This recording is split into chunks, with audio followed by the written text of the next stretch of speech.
একদা এক জঙ্গলে যোগু নামে এক ঘোড়া থাকতো। যোগু খুব জোরে দৌড়াতে পারত, আর তাই নিয়ে তার খুব গর্ব ছিল। সে বনের সবাইকে ওর থেকে জোরে দৌড়ানোর আহ্বান জানাতো। ওই, আমার থেকে কেউ জোরে দৌড়া দেখি। ওর এই আচরণের জন্য সবাই ওর উপর অসন্তুষ্ট ছিল, শুধু চঙ্কু নামের এক শিয়াল ছাড়া। চঙ্কু এবং যোগু খুব ভালো বন্ধু ছিল। চঙ্কু সব সময় ওকে বোঝাতো সবার সাথে এমনটি করা উচিত না, কিন্তু যোগু ওর কথা মোটেও শুনতো না। যোগু, তোমার এরকম বলা উচিত না। আমি তো জোরে দৌড়াই, এটা বলতে অসুবিধা কিসের? দীর্ঘদিন ধরে এরকমই চলতে লাগলো। চঙ্কু যজ্ঞকে অনেক বোঝানোর চেষ্টা করলো, কিন্তু যজ্ঞ কিছুতেই তার কথা শুনতো না। একদিন হলো কি, পিঙ্কি নামের বেড়াল সে সব বন্ধুকে তার বাড়ির সামনে ডাক। পরের দিন সবাই পিকনিকে যাওয়ার জন্য পিঙ্কির বাড়ির সামনে জড়ো হলো, আর ঠিক তখনই যজ্ঞ আর চঙ্কু সেখানে এসে হাজির হলো। আর ওরা পৌঁছাতেই পিঙ্কি বাড়ির সামনে বেরিয়ে এসে বলল, পিকনিকের সব ব্যবস্থা ওই খালের ওপারে করা হয়েছে।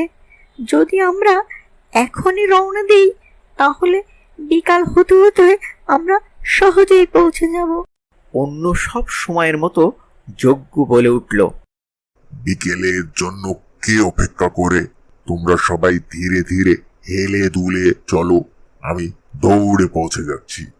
এই কথাটি শুনে সবার খুবই খারাপ লাগলো। তারা রেগে গিয়ে একে অপরের দিকে তাকাতে লাগলো। এবার চঙ্কুরু খুব রাগ হলো যোগুর উপরে, এবং সে প্রতিজ্ঞা করলো যোগুকে সে একটা উচিত শিক্ষা দেবে। ও যোগুকে বলল, ঠিক আছে যোগু, তুমি দৌড়ে সেখানে যাও আর আমাদের জন্য অপেক্ষা করো। তোমার সাথে ওখানেই দেখা হবে। ঠিক আছে যোগু। এ কথা বলেই যোগু দ্রুত সেখান থেকে চলে গেল। তা দেখে পিঙ্কি চঙ্কুকে বলল, চঙ্কু, তুমি এমনটা কেন করলে? তোমার যোগুকে আমাদের সাথে যাওয়ার জন্য বোঝানো উচিত ছিল। না পিঙ্কি, যোগুর একটা উচিত শিক্ষা হওয়ার খুব দরকার। কিন্তু কিভাবে?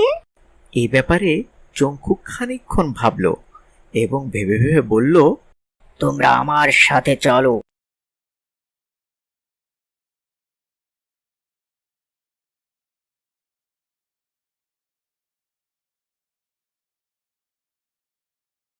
চঙ্কু সবাইকে নিয়ে খালের কাছে এসে পৌঁছালো এবং আশেপাশে তাকাতেই সে একটা ভাঙ্গা গাছ দেখতে পেল। হাতি ভাই, তুমি ওই গাছটা নিয়ে এসো এবং খালের উপর সাঁকোর মতো করে লাগিয়ে দাও। হাতি তাই করলো। সে গাছটা উঠালো আর খালের দুপাড়ের মধ্যে সাঁকোর মতো করে লাগিয়ে দিল। এখন খাল পেরোনোর জন্য আমাদের আর ঘুরে যেতে হবে না। আর কিছু সময়ের মধ্যেই যোগুর আগেই পিকনিকের জায়গায় আমরা পৌঁছে যাব। চঙ্কুর এই কৌশলটা সবার খুবই পছন্দ হলো, আর একে একে সবাই খাল পার হতে লাগলো।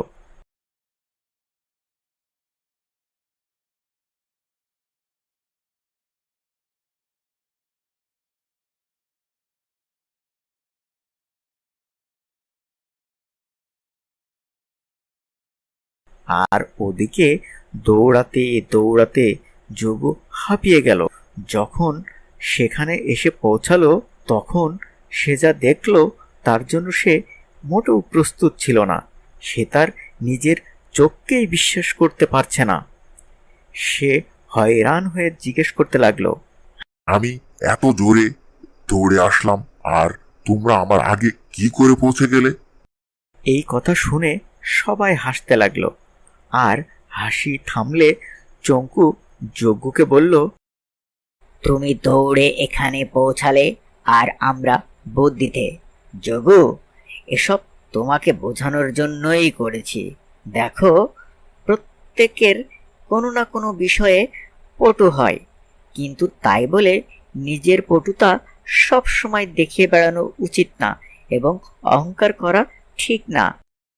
যোগুর কথা শুনে সে নিজের ভুল বুঝতে পারল, আর এরপর থেকে সে কখনোই নিজেকে নিয়ে বড়াই করত না।